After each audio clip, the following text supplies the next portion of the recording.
Appropriation bill ప్రవేశపెట్టిన సందర్భంలో గౌరవనీయులు శ్రీ అక్బరుద్దీన్ ఓవైసీ గారు, శ్రీ ఆరూరి రమేష్ గారు, శ్రీ బట్టి విక్రమార్క గారు ఈ చర్చలో పాల్గొన్నారు. అధ్యక్ష, వారికి నేను ధన్యవాదాలు తెలియజేస్తా ఉన్నాను. అక్బరుద్దీన్ ఓవైసీ గారు, అట్లాగే మిత్రులు బట్టి విక్రమార్క గారు నా ఆరోగ్యం గురించి కొన్ని మంచి మాటలు చెప్పారు. వారికి వ్యక్తిగతంగా నేను ధన్యవాదాలు తెలియజేస్తా ఉన్నా. అధ్యక్ష, ఇక్కడ ఒక విషయం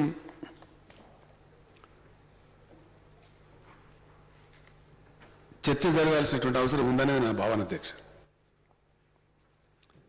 డెమోక్రసీ పరిణతి చెందేటువంటి క్రమంలో చట్టసభలలో, శాసనసభలలో, పార్లమెంటులో జరగవలసినటువంటి చర్చల సరళి కూడా బాగా ఇంప్రూవ్ అయితే మంచిది. అధ్యక్ష, చాలామంది కొత్త సభ్యులు కూడా ఉన్నారు, భవిష్యత్తున్న వాళ్ళు ఉన్నారు. భవిష్యత్తులో ఈ రాష్ట్రాన్ని, దేశాన్ని నడిపేటువంటి యువ నాయకత్వం కూడా ఉంది. అధ్యక్ష, వాళ్ళందరికీ ఉపయోగపడుతుందని కూడా నేను భావిస్తా ఉన్నా. కొన్ని రకాల స్పెసిమన్స్ అంటే కొన్ని ప్రతీకాత్మక విషయాలు కొన్ని తయారవుతూ ఉంటాయి. అధ్యక్ష, పరంపరలో భాగంగా అనేక దేశాలలో డెమోక్రసీ మెచ్యూర్ అవుతున్న కొద్దికి, పరిణతి పెరుగుతున్న కొద్దికి చర్చల సరళి కానీ, ఆలోచన సరళి కానీ, సమకాలీన సామాజిక ధోరణుల మీద అద్భుతమైన సమీక్షలు నిర్వహించి తగినటువంటి చర్యలు తీసుకుంటూ ఉంటారు. అధ్యక్ష, తద్వారా ఉత్తమమైనటువంటి ఫలితాలు వచ్చేటువంటి అవకాశాలు కూడా చాలా ఉంటాయి. చాలా దేశాలు అట్లా ముందుకు పురోగమిస్తూ ఉన్నాయి. మన దేశంలో అధ్యక్ష కొన్ని అలవాట్లు వచ్చేసినాయి. ప్రత్యేకించి నేను మళ్ళీ ఒకసారి మనవి చేస్తా ఉన్నా. అధ్యక్ష,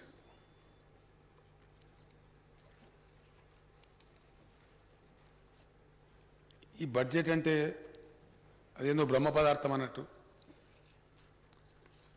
అదేదో ఒక అంకెలు మాత్రమే చెప్తారన్నట్టు, ఇంక్రిమెంటల్లో డిక్రిమెంటల్లో ఉంటారన్నటువంటి ఒక అభిప్రాయం మన దేశంలో ప్రబలి ఉంది. అధ్యక్ష, అన్ని స్థాయిలలో అదే చర్చ. పార్లమెంట్లో కానీ, వివిధ రాష్ట్రాలలో ప్రవేశపెట్టేటువంటి బడ్జెట్ల సందర్భంగా కానీ రెండు విషయాలు మనం గమనిస్తాం. అధ్యక్ష, బడ్జెట్ ఆర్థిక మంత్రి గారు ప్రవేశపెడతారు. దానికి సంబంధించి అధికార పక్ష సభ్యులు ఆహా బడ్జెటు, ఓహా బడ్జెటు, ఇది అద్భుతమైన బడ్జెటు అని వీళ్ళు చెప్తారు. అధ్యక్ష, ప్రతిపక్ష సభ్యులేమో ఇది పనికి మాలిన బడ్జెటు, పసలేని బడ్జెటు, బడ్జెట్ సప్పగా ఉంది. ఇప్పుడు నాకు జ్ఞానం వచ్చి 50 ఏళ్ళు అయితే అధ్యక్ష, ఈ రాజకీయపరమైనటువంటి ఇదే మాటలు వింటాం. అధ్యక్ష, స్టీరియోఫోనిక్. ఏం కారణం? దీనిలో మార్పు లేదు. అధ్యక్ష, ఇది కంటిన్యూ ఉంటుంది. సీట్లు మారినప్పుడు కూడా ఇదే ధోరణి. ఇటుంటే ఈ మాట, అటుంటే ఆ మాట. స్థూలంగా మనం ఆలోచిస్తే అధ్యక్ష, బడ్జెట్ అనేది నిధుల యొక్క కూర్పు.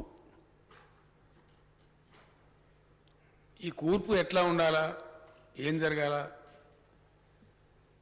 ఆ సమకూర్చబడ్డ నిధులను ఏ విధంగా వినియోగించి రాష్ట్రం లేదా దేశం యొక్క అభ్యుదయానికి తోడ్పడాలనేటువంటిది ఇక్కడ విషయం. అధ్యక్ష,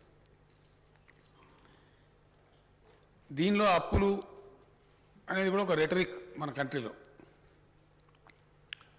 ఇదేదో 1940స్లో, 1950స్లో, 1960స్లో మాట్లాడే వరకు బాగానే ఉండే. ఆ తర్వాత వచ్చినటువంటి కాలంలో ప్రపంచ ఆర్థిక వ్యవస్థ కొత్త పుంతలు దొక్కుతూ ఉంది. మన దేశ ఆర్థిక వ్యవస్థ కూడా కొత్త పుంతలు దొక్కుతూ ఉంది. నాకుండే పరిజ్ఞానం మేరకు అధ్యక్ష, ఐ స్టాండ్ ఫర్ కరెక్షన్. దేశానికి స్వతంత్రం వచ్చిన తర్వాత బడ్జెట్ ప్రవేశపెడితే మన మొట్టమొదటి బడ్జెట్ ఓన్లీ 190 crores అధ్యక్ష. జస్ట్ 190 కోట్లు దేశ బడ్జెట్. అందులో దగ్గర దగ్గర 91 కోట్లేమో రక్షణ నిధికి అధ్యక్ష, డిఫెన్స్కి. మిగిలిందే మొత్తం దేశానికి బడ్జెట్. నేను ఎంఏ పొలిటికల్ సైన్స్లో ఉన్నప్పుడు అధ్యక్ష 1978లో ఇప్పుడు కాంగ్రెస్ గవర్నమెంట్ వస్తే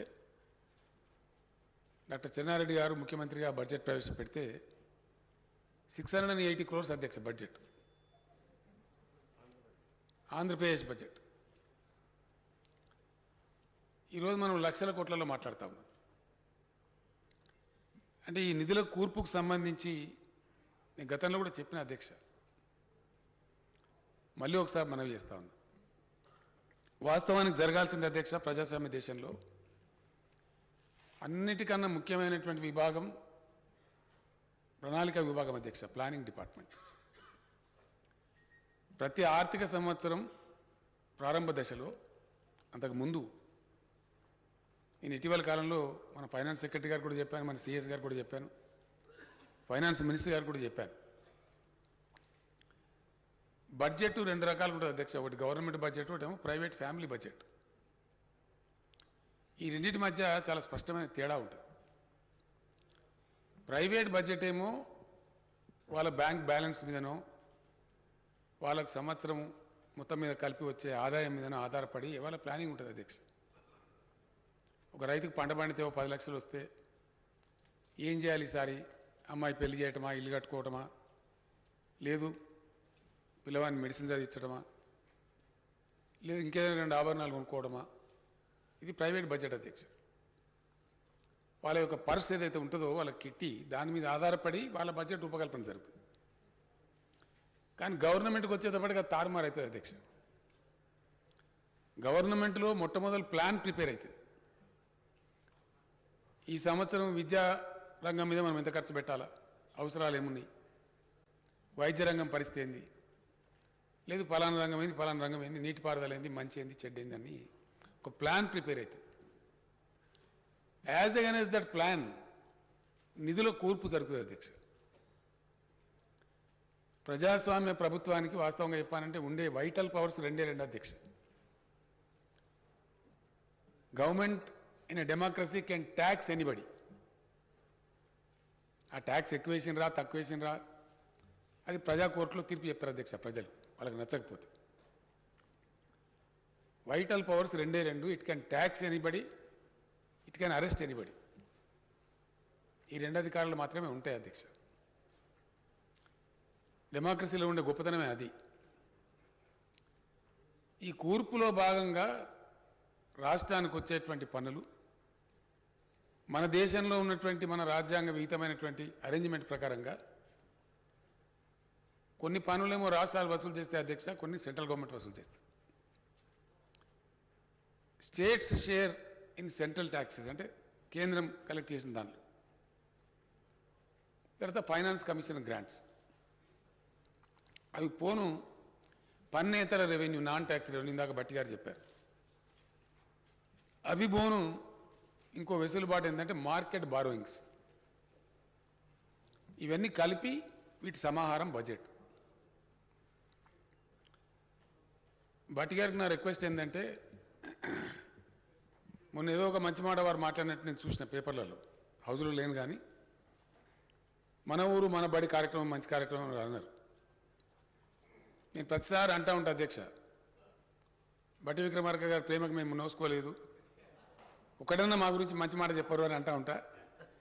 ఈసారి వారికి ఎందుకో కొంచెం దయ కలిగింది, మంచి మాట ఒకటి చెప్పినారు. వారు ఇందాక దేశవ్యాప్తంగా ఉన్నటువంటి ప్రభుత్వ రంగ సంస్థలు స్వాతంత్రం వచ్చిన తొలినాళ్లలో జరిగినటువంటి ప్రయత్నాలలో భాగంగా వచ్చిన అనేక గొప్ప గొప్ప సంస్థలు ఎట్లా నాశనం చేయబడుతున్నాయో చాలా గట్టిగా వారు చెప్తా ఉంటే, ఈ పక్కన సభ్యులు అంటున్నారు భట్టి గారు పార్లమెంట్ అయితే బాగుంటుంది, ఈ అంశం పార్లమెంట్ ఇది, అందరం కలిసి వారిని మన రాష్ట్రం పక్షాన పార్లమెంట్కి పంపాలని మాట్లాడుతున్నారు అధ్యక్ష. ప్రమోషన్ అధ్యక్ష, డిమోషన్ ఏం లేదు అక్కడ. అంత గట్టిగా వారు మాట్లాడుతుంటే ఆవేదన వ్యక్తం చేస్తూ ఉంటే సభ్యులకు ఇమీడియట్ అభిప్రాయం ఏమొచ్చిందంటే, ఈ సబ్జెక్ట్ అంతా గవర్నమెంట్ ఆఫ్ ఇండియా కోపం మా మీద తెస్తే అత్త మీద కోపం దుత్త మీద తీసినట్టు మేము కాదు కదా చేసేది, మన దగ్గర ఉన్న ప్రైవేటు సంస్థల్ని ఎంతో కొంత కాపాడుతున్నాయి. ప్రభుత్వ రంగ సంస్థలను కూడా చాలా అద్భుతంగా మనం కాపాడుతున్నాం అధ్యక్ష. మన ఆర్టీసీ పరిరక్షణ కావచ్చు, వారన్నట్టు సింగరేణి పరిరక్షణ కావచ్చు, మన పరిధిలో ఉన్న మేరకి కాపాడుకుంటూ వస్తా ఉన్నాం. ఈ నిధుల కూర్పులో అధ్యక్ష ఈరోజు నేను చెప్పే లెక్క కాదు ఇది. Handbook of statistics published by Reserve bank of India. డజన్ల కొద్ది విషయాలలో తెలంగాణ రాష్ట్రం కొత్త రాష్ట్రం అయినప్పటికీ అద్భుతాలు సాధిస్తూ ఉందని చెప్పి రిజర్వ్ బ్యాంక్ ఆఫ్ ఇండియా చెప్తా ఉంది అధ్యక్ష. ఇది నేను చెప్పలేదు. ఏ ఒక్క అంశం రెండు అంశాలు కాదు, ఆ వివరాలన్నీ ఆర్థిక శాఖ మంత్రి గారు చాలా వివరంగా వారి స్పీచ్లో చెప్పారు, వారి ఆన్సర్లు కూడా చెప్పారు. సభ్యులకు చాలా వరకు దాంట్లో సమాధానాలు వచ్చినాయి. నేను ఆ వివరాల్లో పోను అధ్యక్ష. కానీ అప్పులు అని ఏదైతే వారు అన్నారో,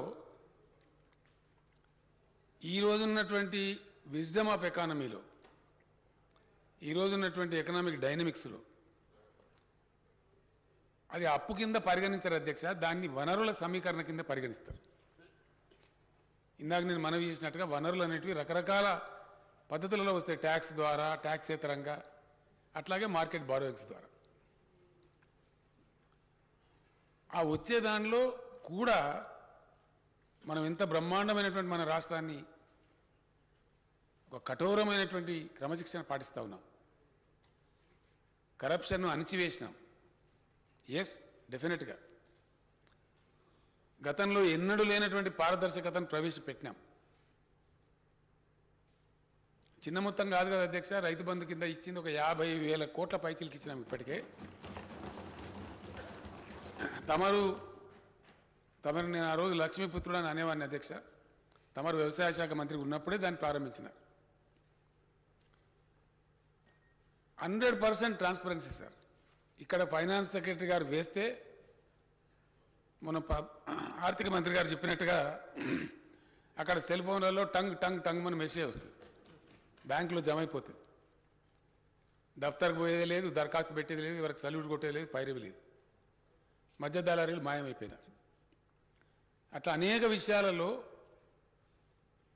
డైరెక్ట్ బెనిఫిట్ ట్రాన్స్ఫర్ ఏదైతే ఉందో పారదర్శకత కూడా పెంచగలిగినాం. మధ్యలో పిల్ఫరేజ్ తగ్గిపోయింది, లీకేజ్ కూడా తగ్గిపోయింది.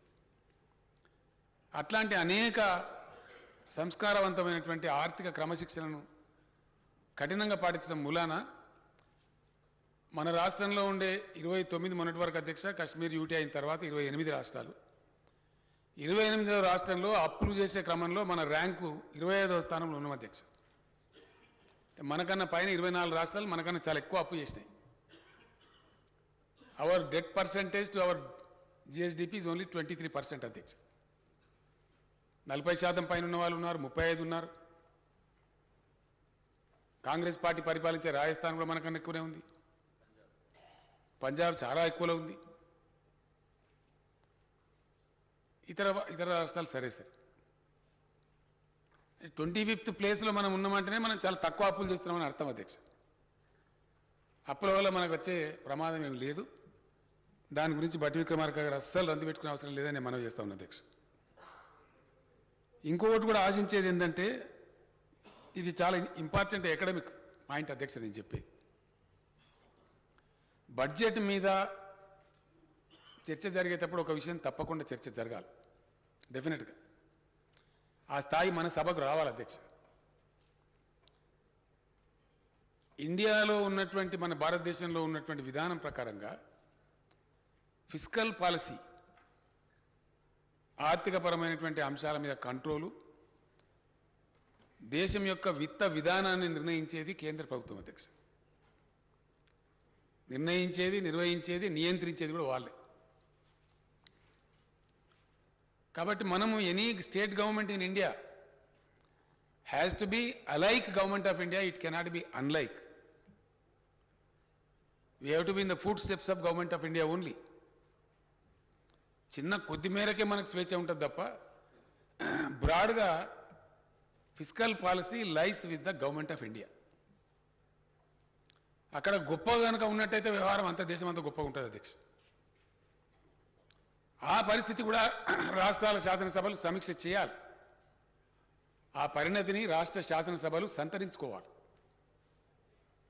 It's very important academic point అధ్యక్ష. మన హౌస్ రికార్డులో కూడా ఉంటుంది. దానికోసం అని నేను చెప్తాను. ఒక సమగ్రమైనటువంటి విశ్లేషణ అది ఆశిస్తాం అధ్యక్ష. అట్లా జరగట్లేదు. ఫర్ ఎగ్జాంపుల్ మార్కెట్ బారోయింగ్కి సంబంధించి చట్టం ఒకటి ఉంది, FRBM, fiscal responsibility budget management. దేశానికి పెద్దగా వ్యవహరించేటువంటి కేంద్ర ప్రభుత్వం, మరి ఇప్పుడున్న కేంద్ర ప్రభుత్వం, ఈ ఈ నిమిషంలో దేశాన్ని పరిపాలించే ప్రభుత్వం, వాళ్ళ పాలసీ చాలా విచిత్రమైన ధోరణులు కొన్ని కనపడతా ఉన్నాయి.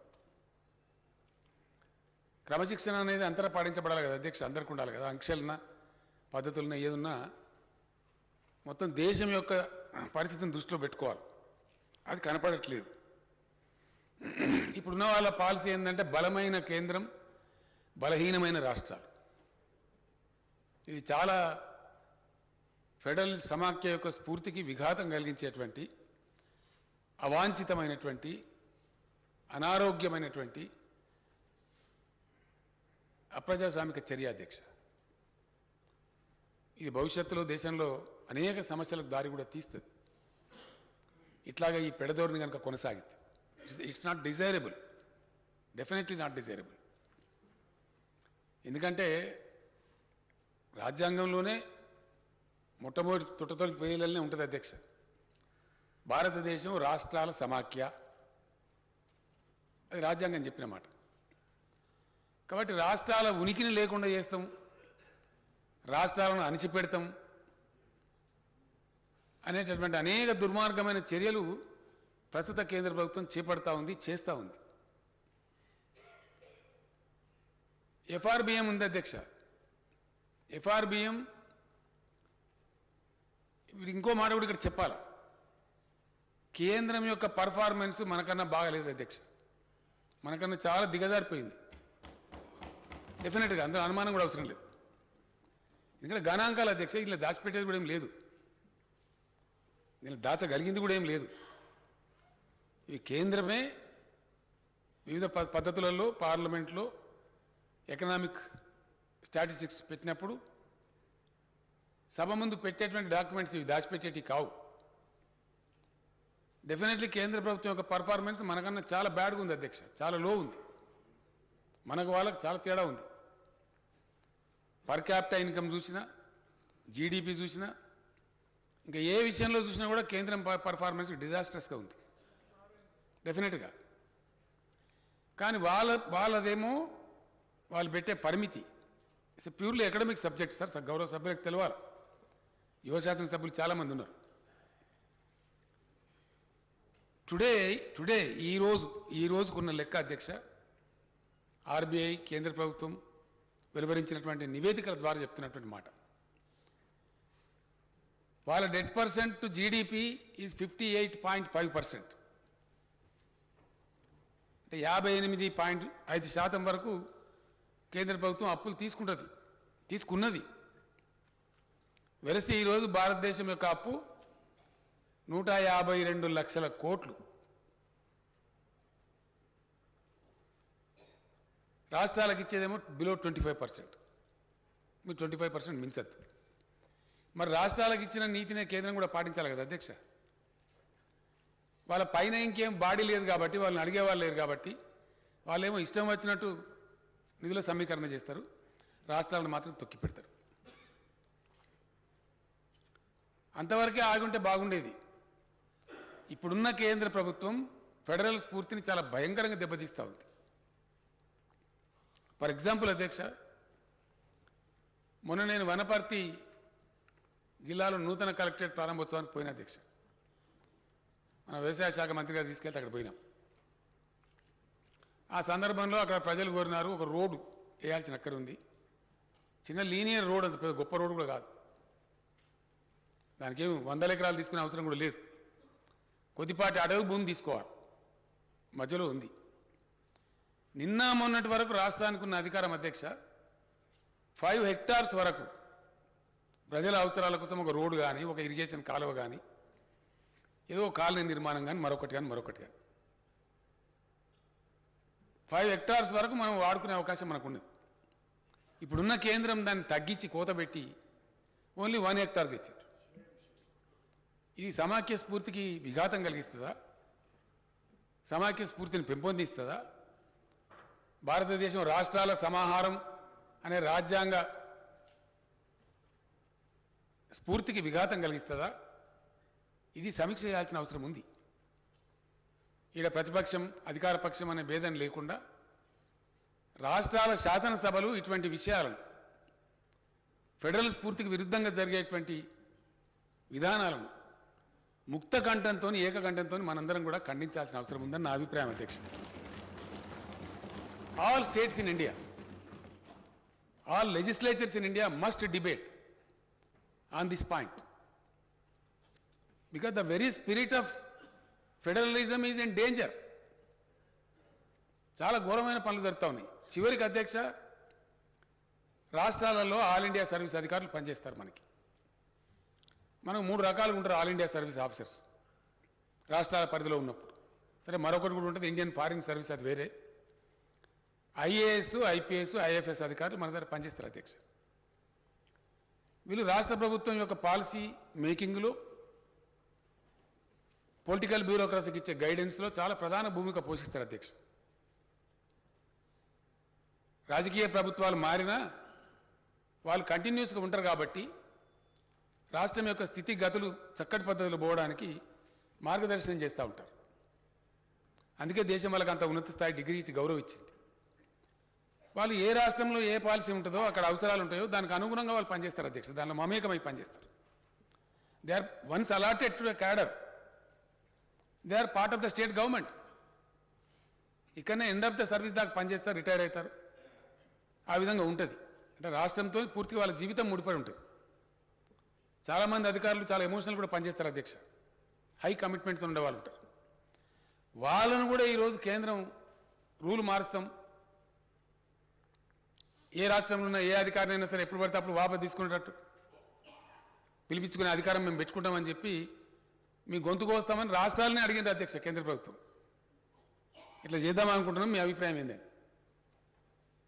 మేమైతే చాలా బలంగా చెప్పినాం, ఇది చాలా దుర్మార్గమైన చర్య, మంచిది కాదు, please drop this idea, it's not correct. All India service అధికారులను కూడా ఒక అభద్రతకు లోను చేసేటువంటి, వాళ్ళ చెప్పు చేతల్లో పెట్టుకునేటువంటి, ఫెడరల్ స్ఫూర్తికి విఘాతం కలిగించేటువంటి తీవ్రమైనటువంటి కథ అధ్యక్ష. అధ్యక్ష, ఇంకోటి కూడా చెప్పాల్సిన అవసరం ఉంది ఈ సందర్భంలో, అవసరమని నేను భావిస్తా ఉన్నాను.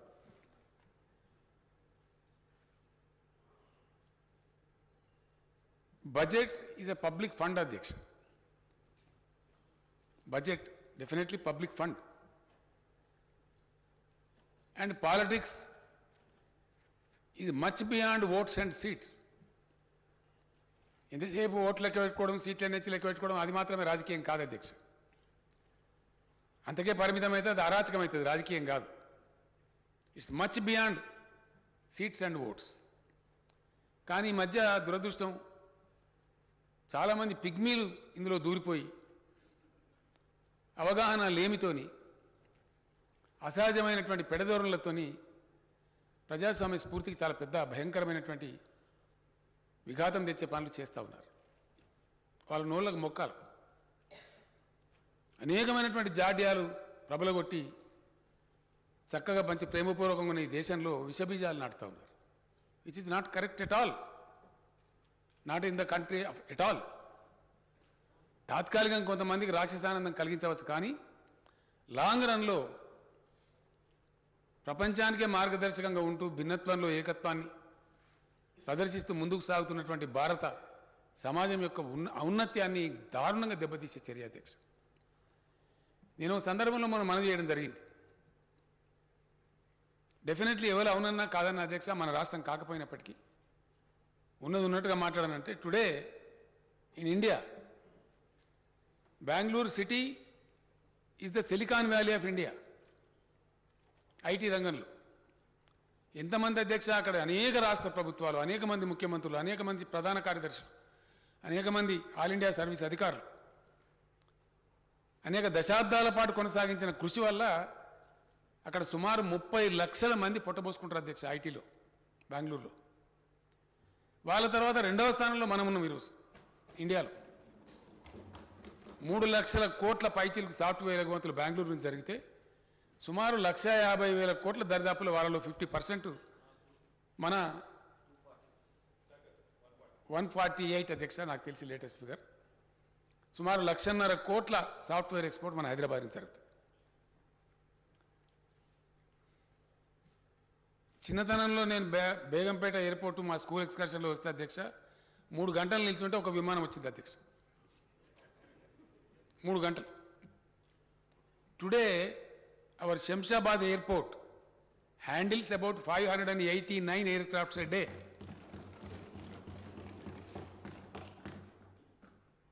ఎక్కడి నుంచి ఎక్కడ పోయింది? మనం ఇప్పుడు కలకత్తాను మద్రాసును దాటి 4వ స్థానంలో ఉన్నాం అధ్యక్ష ఎయిర్ ట్రాఫిక్లో మన హైదరాబాద్ ఎయిర్పోర్ట్. ఇదంతా ఎట్లా సాధ్యమైతే సార్? ఇది బెంగళూరు సిలికాన్ వ్యాలీ అయినా హైదరాబాద్ సెకండ్ ప్లేస్లో ఉన్నా మన తర్వాత 3వ స్థానంలో పూనా పురోగమిస్తున్నా ఎట్లా సాధ్యమవుతుంది? Hyderabad is also very famous for pharma industry. దానికోసం మనం ఫార్మా సిటీ పెట్టుకున్నాం. ప్రపంచవ్యాప్తంగా ఎంత పెద్ద ఫార్మా కంపెనీ అయినా సరే జస్ట్ లైక్ దట్ వచ్చి హైదరాబాద్ స్టార్ట్ చేయొచ్చు. ఎట్లా సాధ్యమవుతుంది? అది ఎక్కడ పడితే అక్కడ కాదు అధ్యక్ష, అంత ఈజీ కాదు. దానికి ఒక ఎక్కువ బిల్డ్ కావాలి, ఒక వాతావరణ కల్పన జరగాలి. అందుకు అవసరమైన టూల్స్ అంటే అందులో పనిచేయగలిగే శక్తి సామర్థ్యం ఆ స్కిల్స్ ఉన్నటువంటి వర్క్ ఫోర్స్ కావాలి. నేను వచ్చి హైదరాబాద్లో రేపు ఒక ఫార్మా ఇండస్ట్రీ 10,000 కోట్లు పెట్టుబడి పెడతా అంటే Hyderabad can easily adapt that. కారణం ఏంటంటే ఇక్కడ ఎక్కువ ఉంది, అందులో అందరు పనిచేస్తారు అధ్యక్ష. అందులో పలానా వాళ్ళు పనిచేస్తారు పలానా వాళ్ళు చేయరని లేదు. బెంగళూరులో ఐటీ ఇండస్ట్రీ ఉందన్నా మన హైదరాబాద్లో ఐటీ ఇండస్ట్రీ ఉందన్నా మన దేశం వాళ్ళు కదా అధ్యక్ష, అనేక దేశాల వాళ్ళు పనిచేస్తూ ఉంటారు ఇక్కడ. నేను చెప్పే 580 ఎయిర్ క్రాఫ్ట్లలో అనేక మంది వాళ్ళు వచ్చిపోతూ ఉంటారు, ప్రతిరోజు వచ్చిపోతూ ఉంటారు. కార్యకలాపాలు వ్యాపారం కాబట్టి, ప్రపంచ వ్యాప్తానికి సంబంధించిన విషయం కాబట్టి చిన్న చిన్న మత కలహాలు పెట్టి ఇంకో కలహాలు పెట్టి ప్రజలను విడదీసి ప్రజలను ఒకళ్ళ మీద ఒకళ్ళని పడేసి తన్నేస్తే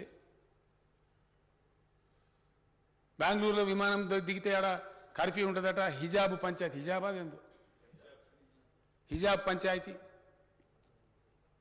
ప్రజలు దొరుకునే ఆహారం అధ్యక్ష, బట్టలు ఒక ఆయన సెట్ వేసుకుంటాడు, ఒక ఆయన వాస్కోట్ వేసుకుంటాడు, ఒక ఆయన ధోతి కట్టుకుంటాడు, ఒక ఆయన షేర్వాణి. మనకి ఎవరు దాంతో గవర్నమెంట్కి ఏం సంబంధం అధ్యక్ష నాకు అర్థం కాదు. అది ఒక అంశంలాగా చిత్రీకరించి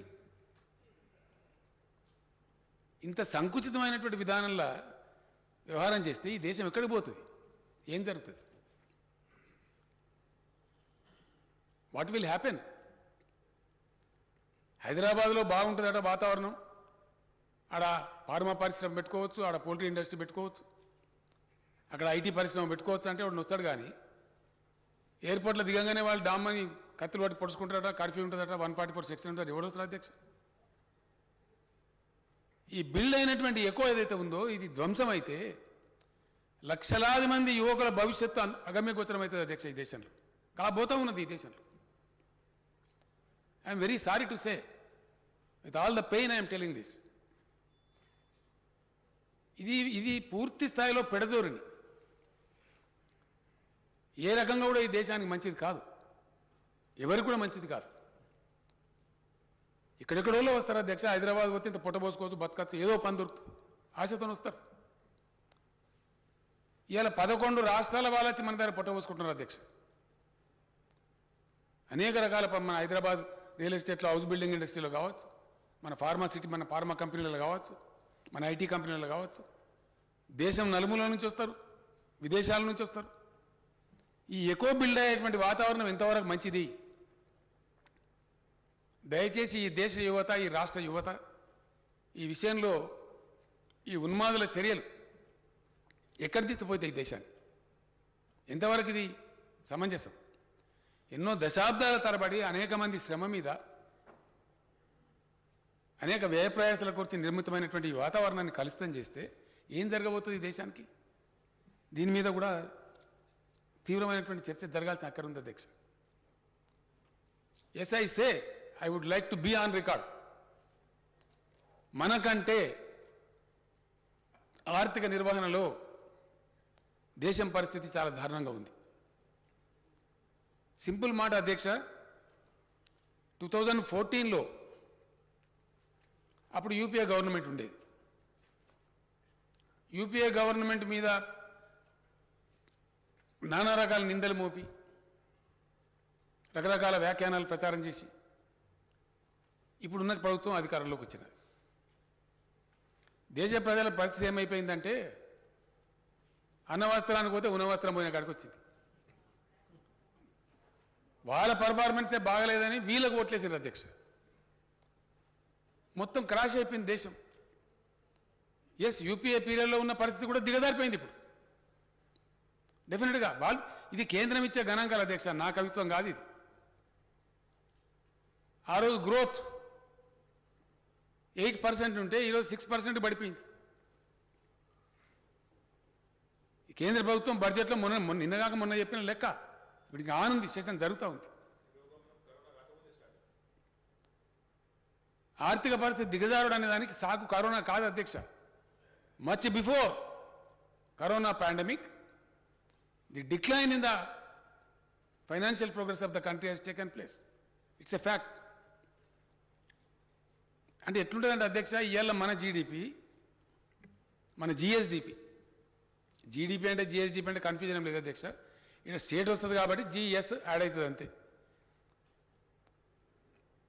జీడిపి అంటే గ్రాస్ డొమెస్టిక్ ప్రొడ్యూస్, జిఎస్డిపి అంటే గ్రాస్ స్టేట్ డొమెస్టిక్ ప్రొడ్యూస్, అంతే తేడా. ఒకటే, సేమ్ జీడిపి కిందనే లెక్క. Today our GSDP we have grown from where to where. 4.5 లక్షల కోట్ల నుంచి 11.5 లక్షల కోట్లకు మనం పెరిగినాం అధ్యక్ష. It's very good rise, mercuric rise. At the same time అర్థం చేసుకుని అర్థమవుతుంది అధ్యక్ష,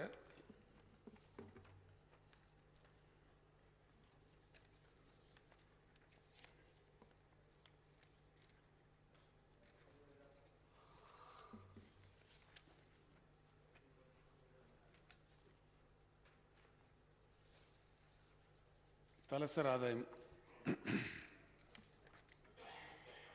అధ్యక్ష ఎట్లా ఉంటుంది తేడా అంటే, తెలంగాణ పర్ఫామ్ చేసిన స్థాయిలో కేంద్రం పర్ఫామ్ చేసి ఉంటే, సింపుల్ అర్థమెటిక్స్ సార్, దీనిలో పెద్ద అంకర గారడి కూడా లేదు, చాలా సింపుల్ అర్థమెటిక్స్ ఇది.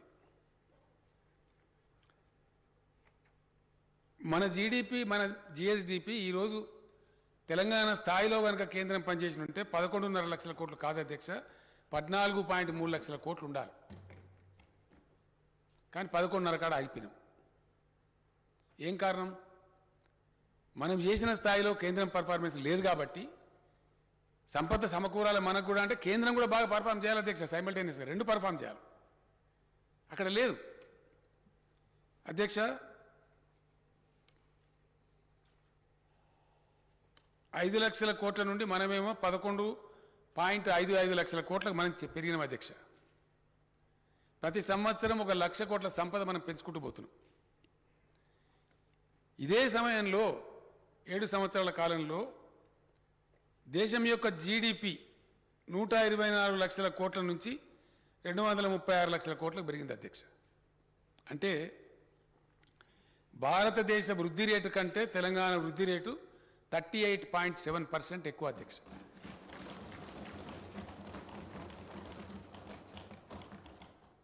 ద గ్రోత్ రేట్ మన పర్సెంటేజ్ 38.7% కేంద్ర ప్రభుత్వ పర్ఫార్మెన్స్ కంటే ఎక్కువ. ఇది కేంద్రం చెప్పిన లెక్క అధ్యక్ష, మా లెక్క కాదు. అంటే ఇంకో 3 లక్షల కోట్ల రూపాయల సంపద మనకు సమకూరాల్సింది కూరకుండా పోయింది కేంద్రం యొక్క నాన్ పర్ఫార్మెన్స్ వల్ల, కేంద్రం యొక్క అసమర్థ ఆర్థిక విధానాల వల్ల. It's a fact on record అధ్యక్ష. ఇంకో పక్కన $5 ట్రిలియన్ ఎకానమీ,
తమరు అగ్రికల్చర్ మినిస్టర్ ఉన్నప్పుడే ప్రారంభించారు అధ్యక్ష.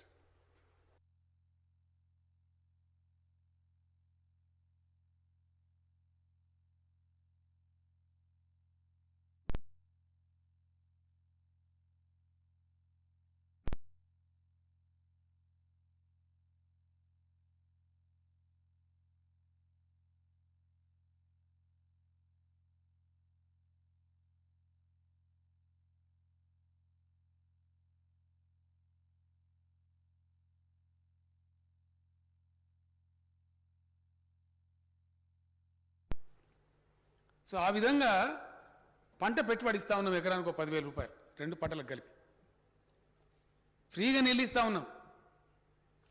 ఇండియాలో ఏ ఒక్క స్టేట్ కూడా ఏరు అధ్యక్ష వాటర్ సెస్ కలెక్ట్ చేస్తారు.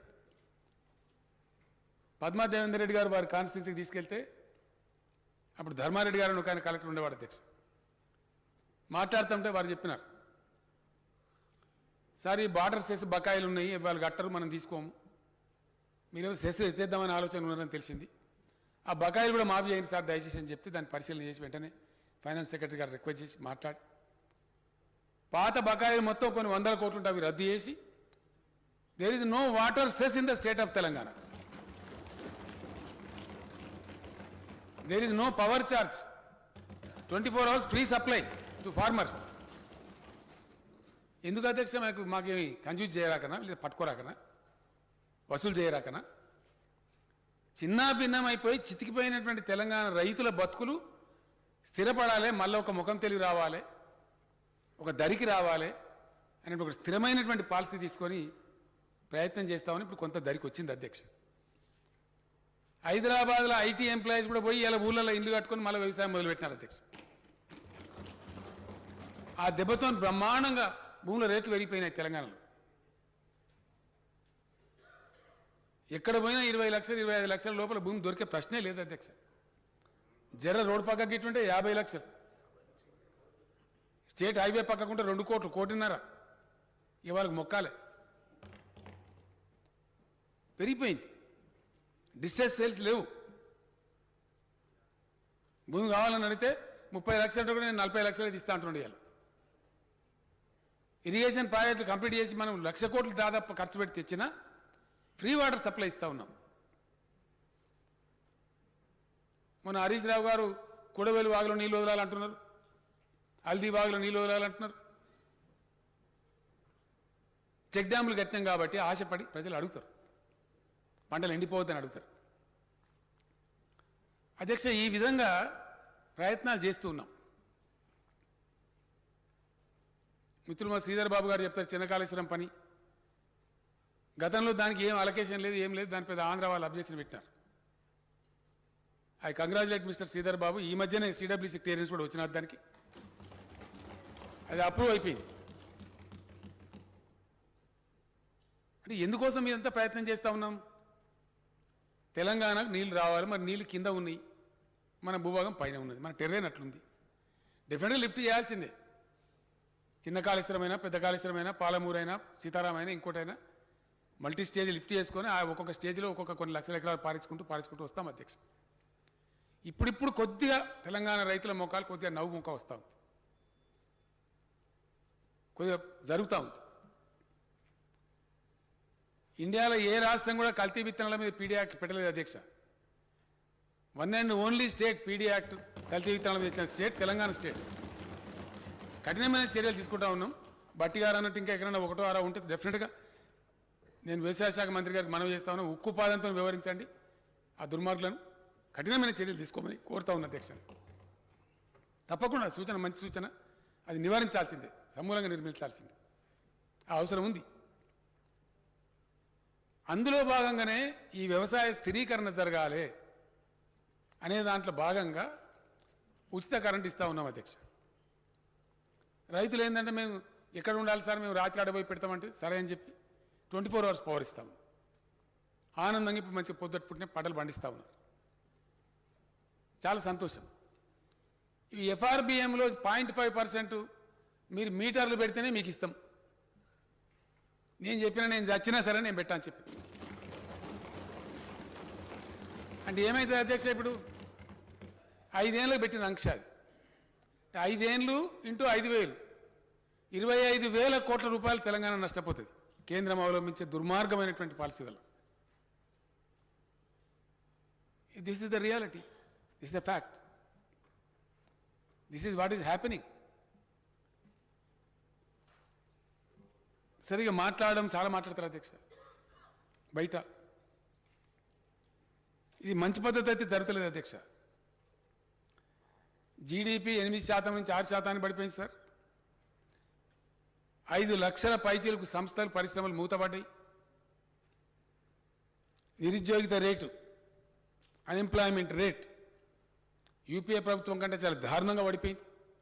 యూపీఏ ఉన్నప్పుడు ఓన్లీ 4.7% ఉండే, ఇప్పుడు అది 7.11% పోయింది. హంగర్ ఇండెక్స్లో దేశం ఆగమైపోయింది. ఇవన్నీ నేను చెప్తాను అధ్యక్ష, ఇవన్నీ UNDP, world bank, reserve bank ఇచ్చిన ఫిగర్స్ ఇవి. హంగర్ ఇండెక్స్లో మన స్థానం 101 అధ్యక్ష. పాకిస్తాన్, నేపాల్, బంగ్లాదేశ్ కన్నా కింద ఉన్నాం. ఆకలి రాజ్యం అవుతా ఉంది. ఇండివిజువల్ రైట్స్, ప్రజల యొక్క హక్కుల పరిరక్షణలో 85 నుంచి 119 పోయింది ఇండియా ర్యాంకు. హ్యూమన్ డెవలప్మెంట్ ఇండెక్స్లో 80 నుంచి 131 స్థానానికి పోయింది. ప్రజాస్వామ్య విలువల పరిరక్షణలో 56 నుంచి 93 పోయింది అధ్యక్ష. ఇవన్నీ యుఎన్డిపి, వరల్డ్ బ్యాంకు, ప్రపంచ స్థాయి సంస్థలు వెలువరించినటువంటి అంకెలు, నా ఫిగర్స్ కావు. ఈ మీద ఈ చక్కదనం ఉంటే దీనిలో బట్టి విక్రమార్క గారు నా మీద పడితే నేనేం చేయాలి అధ్యక్ష? నేను వారిని ఏం అంటలేను అధ్యక్ష. 100% తమరు చెప్పింది కరెక్ట్. దీనిలో అంతులేని పెరిగింది అధ్యక్ష, బాగా బ్రహ్మాండంగా పెరిగింది. బాధ్యతతో చెప్తున్నారు అధ్యక్ష. దానిలో కనీసం కొంత పద్ధతిగానే చెప్పేది మనం ఇప్పుడు అట్లా కాదు. దేశంలో భయంకరంగా పెంచబడుతున్నది ఏంటి అధ్యక్ష? ఇవన్నీ కిందికి పోయినాయి. కోటాను కోట్ల మంది పేదరికంలోకి పోయినారు. అన్ఎంప్లాయ్మెంట్ రేట్ పెరిగింది, జీడిపి తగ్గిపోయింది, పరిశ్రమలు మూతపడ్డాయి. ఆత్మనిర్భర్ అని చెప్తే ఆత్మ లేదు, నిర్భర్ లేదు. ఆత్మ నిబ్బరం కోల్పోతా ఉంది దేశం. These are all facts. పెరిగింది ఏదైనా ఉన్నదంటే మత పిచ్చి పెంచుతా ఉన్నారు. ఆ మత పిచ్చు, ఆ కార్చిచ్చు దహించి వేస్తుంది అధ్యక్ష ఈ దేశాన్ని. నేను ఈ దేశ యువతకు, ఈ దేశంలో ఉన్న బుద్ధిజీవులకు, మేధావులకు అప్పీల్ చేస్తా ఉన్నాను. ఇది మంచిది కాదు, ఏ రకంగా కూడా మంచిది కాదు, ఏ కోణంలో చూసినా మంచిది కాదు. దేశంలో నెలకొల్పబడ్డ వాతావరణం, దశాబ్దాల తరబడి కొనసాగిన కృషి కుప్ప కూల్తుంది. యువత ఉద్యోగ అవకాశాలు పోతాయి. చాలా దారుణమైన పరిస్థితి వస్తుంది. ఇప్పుడు ఏం జరుగుతుంది అధ్యక్ష? ఇప్పుడు రైట్ నౌ 20,000 పైచీలకు పిల్లలు ఉక్రెయిన్లో చిక్కుకొని పోయిన భారతీయ పిల్లలు. 20,000 పైచీలకు కళ్ళ ముందర కనబడుతున్న సత్యం అధ్యక్ష. ఎందుకు పోయినా పిల్లలందరూ అంటే ఎంబీబీఎస్ చదువుకోవడానికి పోయింది సార్, మెడిసిన్ చదువుకోవడానికి. మన రాష్ట్రం నుంచి నేను చీఫ్ సెక్రటరీ గారికి చెప్పి, ఫైనాన్స్ సెక్రటరీ గారికి చెప్తే మన ఢిల్లీ రెసిడెంట్ కమిషనర్ని వాళ్ళు యాక్టివేట్ చేసి ఎవరు పిల్లలు వాళ్ళు తెచ్చుకోవాలి, ఎవరు బాధ వాళ్ళకు ఉంటుంది కదా అధ్యక్ష. ఒక 740 పైచీలకు పిల్లలు మన తెలంగాణ పిల్లలు. ఇందులో 700 పైచీలకు పిల్లలు ఎంబీబీఎస్ చదవడానికి పోయిన పాపం. అక్కడ 20-25 లక్షలు అయిపోతే సార్ ఇక్కడ ₹1 కోటి అడుగుతున్నారు. కాస్ట్లీ ఉన్నది. పేద పిల్లలు ఇది భరించలేని వాళ్ళు పాపం అక్కడ చదువుకుంటామని అడిగిపోయినారు.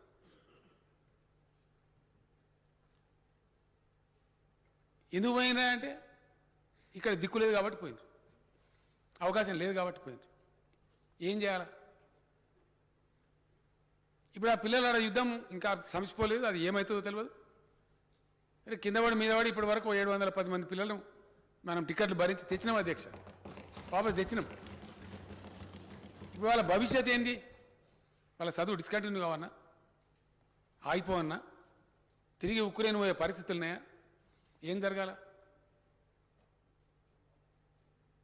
తెలంగాణ ప్రభుత్వంగా నేను ప్రకటిస్తా ఉన్న అధ్యక్ష, మేము భారత ప్రభుత్వానికి రాస్తాం. వెంటనే వాళ్ళ చదువులకు ఎంత ఖర్చు అయినా మేము భరించి ఇక్కడ చదివిస్తాం వాళ్ళను. వాళ్ళు డిస్కంటిన్యూ కాకుండా వాళ్ళ భవిష్యత్తు దెబ్బతినకుండా నేను చీఫ్ సెక్రటరీ గారు ఉన్నారు ఇక్కడనే, ఆరోగ్య శాఖ మంత్రి గారు ఉన్నారు, నేను మనవి చేస్తాను, వెంటనే రాయండి. Please write to government of India immediately, we're ready. ఈ రకంగా పరిస్థితులు ఉన్నాయి అధ్యక్ష. దీని మీద కూడా కేంద్ర మంత్రులు ఉన్న వాళ్ళు ఎవరు పొమ్మన్నారు? ఆ పిల్లోడు ఒకరు పాపం నవీన్ అని ఒక పిల్లగాడు చనిపోయాడు బెంగళూరు. వాళ్ళ తల్లిదండ్రులు ఏడుస్తూ ఉంటే తిన్నదరగకపోయారు అని మాట్లాడతారు. తిన్నదరగక ఉక్రెయిన్ పోతారా అధ్యక్ష? అరే పిల్లలు పోయిరు పాపం, దిక్కులేకి గరీబ్ గారు పోయిరు, చదువుకుంటామని పోయిరు. వాళ్ళ మీద మాట్లాడవలసిన పద్ధతేనా? ఇగో ఇది, దీని మీద మాట్లాడితే మీరు దేశద్రోహులు. అరే ఇది ఎక్కడ అన్యాయం అధ్యక్ష? ఇటువంటి పెడదూరంలు ఇవి ఎందుకు దారితీస్తాయి? దయచేసి నేను తమరికి, తమరి ద్వారా గౌరవ సభ్యులకు, సభ ద్వారా ప్రజానీకానికి కూడా మనవి చేస్తా ఉన్నా. This is not at all desirable scenario, not at all. ఏ రకంగా కూడా వాంఛనీయం కాదు. ఇది ఇట్లా కంటిన్యూగా ఆనిస్తే దేశానికి చాలా ప్రమాదం వస్తుంది. ఉన్న ఉపాధి పోతుంది, ఉద్యోగాలు పోతాయి, అవకాశాలు పోతాయి, పెట్టుబడులు రావు, ఒక భయానకమైన పరిస్థితి వస్తుంది. డెఫినెట్లీ ఒక పక్క వస్తూనే ఉన్నాయి.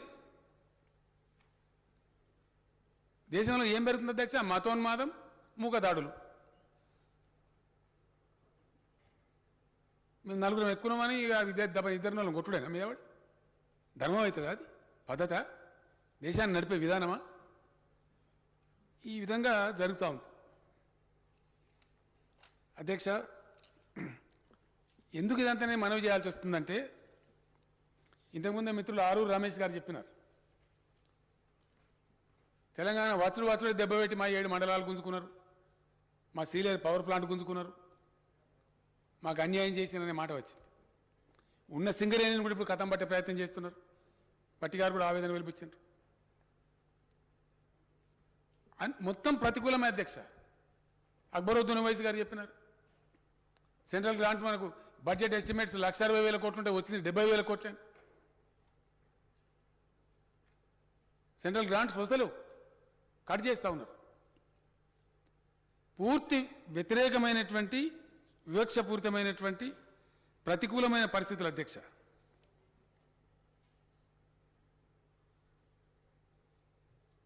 అధ్యక్ష, మేక్ ఇన్ ఇండియా అంటే అది ఎక్కడ పోయిందో.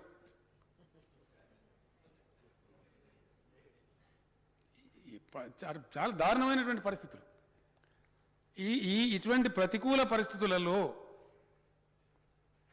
కూడా, కరోనా పాండమిక్ ఎఫెక్ట్ అయినా కూడా తెలంగాణ బెటర్ పర్ఫామ్ చేసింది అధ్యక్ష. నేను గర్వంగా మనవి చేస్తా ఉన్నాను. మన సంపద పెంచుకుంటున్నాం, కన్సిస్టెంట్ గ్రోత్ ఉంది, మైనస్లో పోతలేం, కాపాడుకుంటున్నాం. మన ఉద్యోగుల కడుపు నిండా జీతం ఇచ్చుకుంటున్నాం. చిన్న ఉద్యోగస్తులు ఉంటారు అధ్యక్ష, వాళ్ళ గురించి వాళ్ళు పట్టించుకుంటూ గారు. మన 30% పిఆర్సీ ఎంప్లాయీస్కి ఇస్తే డౌన్ ద లైన్ కింద ఉన్న చిన్న ఉద్యోగులకు కూడా 30% పేకి ఇచ్చినాం అధ్యక్ష. వీళ్ళు వాళ్ళు అనకుండా. ఒకటి 2 విషయాలని అధ్యక్ష ఇక్కడ చెప్తే అయిపోతే నా బాధ్యత పోతుంది. గతంలో నేనే మనవి చేసిన అధ్యక్ష, సెర్పులో పనిచేసే పిల్లలు ఒక 4,000 చిల్లర మంది అందరూ ఉన్నారు. పంచాయతీరాజ్ మంత్రి గారు చెప్తున్నారు, వాళ్లకు అది సొసైటీ అధ్యక్ష, వాళ్ళు గవర్నమెంట్ ఎంప్లాయీస్ కారు. అయినప్పటికీ కూడా మన మహిళా సంఘాలను అవేర్నెస్ పెంచడానికి, వాళ్ళ లోపల ఆర్గనైజ్ చేయడానికి, ఆర్గనైజింగ్ కెపాసిటీ పెంచడానికి వాళ్ళు పనిచేస్తూ ఉన్నారు, విశేషమైన కృషి చేస్తూ ఉన్నారు. మంచి రిజల్ట్స్ కూడా వస్తూ ఉన్నాయి. సెర్ప్ ఎంప్లాయీస్ ఎవరైతే 4,000 పైచిలకు మంది ఉన్నారో వాళ్ళకు కూడా ప్రభుత్వ ఉద్యోగస్తులతో సమానమైన వేతనం ఇస్తాం అధ్యక్ష. డెఫినెట్గా ఇస్తాం. మేము గతంలో మాట ఇచ్చున్నాం, వాళ్ళకు కూడా ఇస్తాం అధ్యక్ష. అదేవిధంగా అధ్యక్ష, ఫీల్డ్ అసిస్టెంట్స్ అని చెప్పి ఉపాధి హామీలో పనిచేస్తారు అధ్యక్ష. ఈ పిల్లలకు పాపం వీళ్ళు ఉద్యోగస్తులు కారు, కానీ ఒక భ్రమలో సమ్మెకు పోయినారు. వద్దని పంచాయతీరాజ్ మంత్రి గారు, ఆ శాఖ అధికారులు ఎంత చెప్పినా వినకుండా పోయినారు. మళ్ళీ ఇప్పుడు మా తప్పైంది సార్ అని చెప్పి అక్కడికి ఇక్కడికి తిరుగుతూ ఉన్నారు. వాళ్ళ మీద మాకేం కోపం ఎందుకు ఉండాలి అధ్యక్ష? ఇంతమందిని ఆదుకుంటాలో మాకు ఎందుకు ఉండాలా? ఇంత గొప్ప వ్యవహారం చేసే ప్రభుత్వానికి ఆ చిన్నపిల్లల మీద మాకు ఉండవలసిన కోపం ఏంది? అవసరం కూడా లేదు. కానీ మళ్ళీ నేను వాళ్ళకి చెప్తా ఉన్నాను, హెచ్చరికపూర్వకంగా చెప్తాను ఒక పెద్దన్నలాగా, మళ్ళీ అటువంటి పొరపాటు పునరావృతం చేయకండి. ఆ ఫీల్డ్ అసిస్టెంట్లు అందరినీ కూడా మళ్ళీ వాపసు తీసుకుంటాం అధ్యక్ష. ఆ పిల్లల్ని కూడా మానవతా దృక్పథంతో తీసుకుంటాం, పనిలో పెడతాం. ఇక మా ఎమ్మెల్యేలు అందరూ కూడా కోరుతా ఉన్నారు, సార్ వాళ్ళేదో పొరపాటు చేసిన దయచేసి పెద్ద మనసుతో వాళ్ళు ఇంత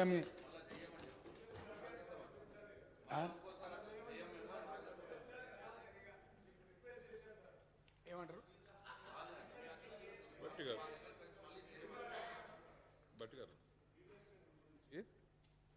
ఫీల్డ్ అసిస్టెంట్ గురించి చాలా సందర్భాల్లో మీకు రిక్వెస్ట్ చేశాం, మీరు కన్సిడర్ చేస్తా అన్నారు.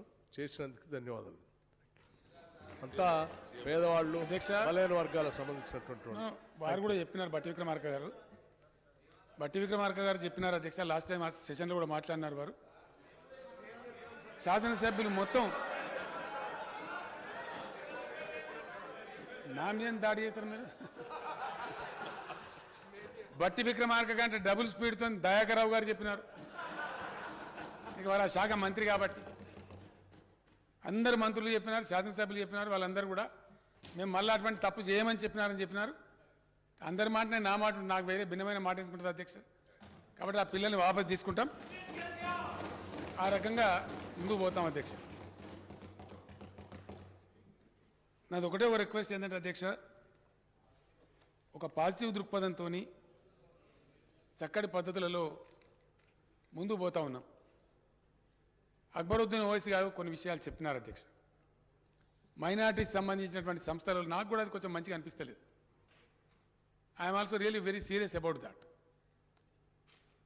MTF, RTF वो कैसा पेंडिंग रहता है मुझे समझ में ही नहीं आता. ये बिल्कुल गलत बात है. अगर ऐसा हो रहा है तो गलत है. मैं आपके बात से बिल्कुल सहमत हूं, ऐसा नहीं होना चाहिए. इसलिए मैं मिनिस्टर फाइनेंस साहब से और फाइनेंस सेक्रेटरी साहब से, CS साहब को मैंने ऑलरेडी कह दिया. जब आप बात कह रहे थे तो मैं उठ के उनको कह दिया कि इस पर एक रिव्यू लेना चाहिए अर्जेंटली, और यह चीज़ पेंडिंग नहीं रहना चाहिए. बच्चों का फ्यूचर का सवाल है, तो इसीलिए उस पर गौर करेंगे ज़रूर. और दूसरी बात है जो आपने कहा है वो भी सच बात है. बच्चे जब हमारे इम्तिहान लिखने जाएंगे, जो कि 80,000 एम्प्लॉयमेंट का ऐलानात हुआ है, तो इम्तिहान लिखेंगे बच्चे, जो जिसकी किस्मत में मिलेंगे, ठीक बात है. उर्दू में लिखने का मौका उनको मिलना चाहिए हर जगह. And I will personally ensure, I request the Minister for Finance and also the Honorable Education Minister to see that at every level people are allowed who want to write the exam in Urdu. बिल्कुल उनको मौका मिलना चाहिए. और कुछ जो पहले हम फॉलो कर रहे थे उसके बारे में भी आपने जिक्र किया, जैसे कि पब्लिक सर्विस कमीशन में माइनॉरिटी के मेंबर होना चाहिए, बिल्कुल होना चाहिए. हर शोबे हयात में होना चाहिए. यहाँ वहाँ क्यों, जहाँ जहाँ कामियाँ हैं, आपने जो मुतालबा किया मैंने नोट कर लिया. बिल्कुल उस पर गौर करेंगे और जल्द से जल्द वो पूरे जो जितने नशिस्तों पे वैकेंसीज है वहाँ पे माइनॉरिटीज़ को अच्छा मौका दिया जाएगा. मैं आपसे भी प्रपोजल लेता हूँ, वो सारे चीज़ जो भी करने हैं मैं कर लेता हूँ. అధ్యక్ష, నేను మొన్న కూడా చెప్పిన అధ్యక్ష, మళ్ళీ కూడా ఒకసారి రిపీట్ చేస్తా ఉన్నా, మా కమిట్మెంట్ చెప్పాల్సిన అక్కడ ఉంది. ఎందుకంటే ఇదేవాళ్ళు ఇచ్చిన చిట్టి శ్రీనివాస్ గౌడ్ గారి ఎంప్లాయీస్ లీడర్ ఉండే, ఇప్పుడు మినిస్టర్గా పనిచేస్తున్నాం. ఐకేపీ వాళ్ళని చేస్తామన్నారు కదా, మరి మున్సిపాలిటీ సంగతి ఏంది? మెప్మా అని ఉన్నారని చెప్పారు, వాళ్ళకు కూడా ఇస్తాం అధ్యక్ష, ఆన్ పార్ విత్ ఐకేపీ. ఇంకా సేమ్ జాబ్ వాళ్ళు కూడా చేస్తూ ఉన్నారు పాపం పిల్లలు. ఐకేపీ అండ్ మెప్మా వాళ్ళని కూడా కన్సిడర్ చేసి వాళ్ళకు కూడా ప్రభుత్వ ఉద్యోగస్తులతో సమానంగా వేతనాలు ఇస్తాం. అది మీరు ఆర్థిక మంత్రి గారి దగ్గర కూర్చొని, మీకు నాకు చెప్పడం కాదు, ఇది పంచాయతీరాజ్ మినిస్టర్ గారిది, మున్సిపల్ మినిస్టర్ గారి బాధ్యత. ఫైనాన్స్ మినిస్టర్ గారితో కూర్చొని లెక్కలు తేల్చండి, దాన్ని కూడా మనం ఇన్కార్పొరేట్ చేసి ఆ పిల్లలకు కూడా న్యాయం చేస్తాం అధ్యక్ష.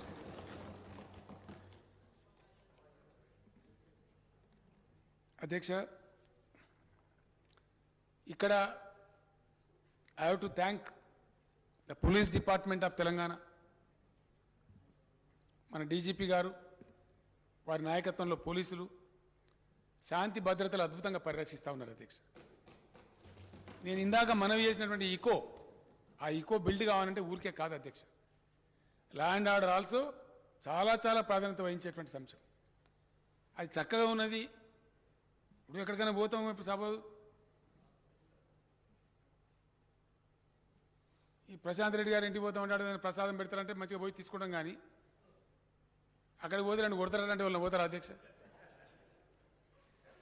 అట్లనే శాంతియుతంగా వాతావరణం మంచిగా ఉండి, ఎన్విరాన్మెంట్ ఉండి, పనిచేయగలిగే పరిస్థితి ఉండి, పెట్రోల్ పెడితే 10 రూపాయలు పెడితే నాకు ఇంకో 2 రూపాయలు లాభం వస్తుందంటే వాళ్ళు వస్తారు. కానీ పొద్దున్న లేస్తే జగడం పెట్టి గందరగోళం పెట్టి అట్లా ఉంటే ఆ పరిస్థితి ఉంటే రారు అధ్యక్ష.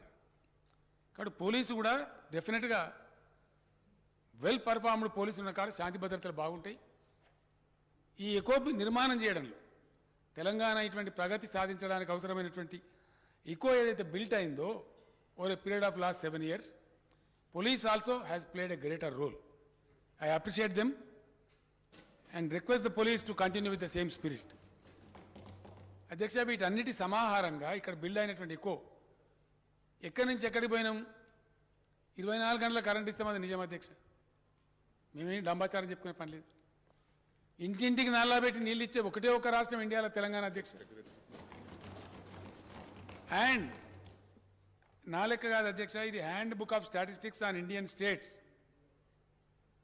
భారతదేశంలోని రాష్ట్రాల మీద ఇటీవలనే 2021 హ్యాండ్ బుక్ ఆఫ్ స్టాటిస్టిక్స్ అయితే RBI, reserve bank of India వెలువరించిందో దానిలో Telangana, though it is a new state, youngest state of India, Telangana has grown up to become a fastest wealth maker in this country. Yes sir అధ్యక్ష, తెలంగాణ ఏర్పడినాడు 3 ప్రభుత్వ కళాశాలలు, medical కళాశాలలు. ఇలా దాన్ని 33 తీసుకొని పోతా ఉన్నాం. ఇదే నిదర్శనం అధ్యక్ష. మొన్న మంత్రి గారు చెప్పినారు ఎక్కడెక్కడ పెడుతున్నాం అనేది. వాటితో పాటు ఇంతకుముందు అక్బరుద్దీన్ ఓవైసీ గారు ఒక మంచి మాట కూడా చెప్పారు.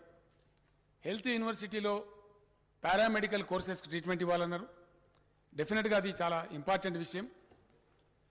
ఒక హాస్పిటల్ ఉంటే అది కంప్లీట్గా ఉంటేనే, అలా అన్ని హంగులు ఉంటేనే సమగ్రంగా ఉంటుంది. కాబట్టి తప్పకుండా తీసుకొని పోతాం. దేశ తలసరి ఆదాయంలో మనమే నంబర్ 1 ఉన్నాం అధ్యక్ష. సిక్కిం అనే రాష్ట్రం మనకంటే చాలా చిన్నది, అది 6 లక్షలు. మనతో పోల్చదగ్గ రాష్ట్రమే కాదు. సిక్కిం జనాభానే 6,60,000. జస్ట్ 0.1% మనకన్నా ముందున్నది అధ్యక్ష.